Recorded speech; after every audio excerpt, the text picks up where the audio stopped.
بسم الله الرحمن الرحيم، والصلاة والسلام على أشرف المرسلين سيدنا محمد وعلى آله وصحبه أجمعين. أما بعد، السلام عليكم ورحمة الله تعالى وبركاته.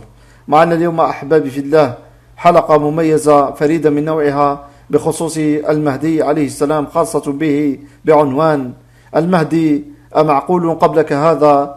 ادخل لتعجب وخذ بالسبب.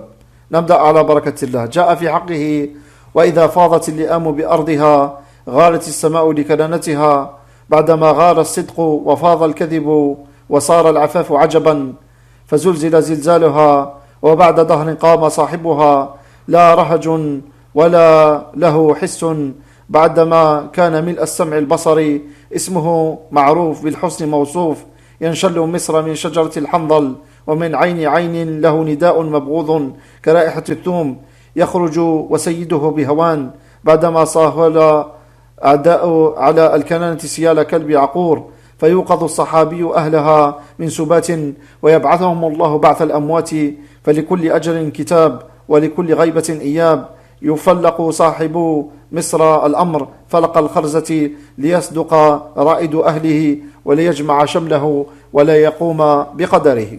هذا أحبابي في الله مجمل ما قيل في آخر الزمان والمهدي عليه السلام وصحابي مصر الذي سيكون وزيره. نستودعكم الله، والسلام عليكم ورحمة الله تعالى وبركاته.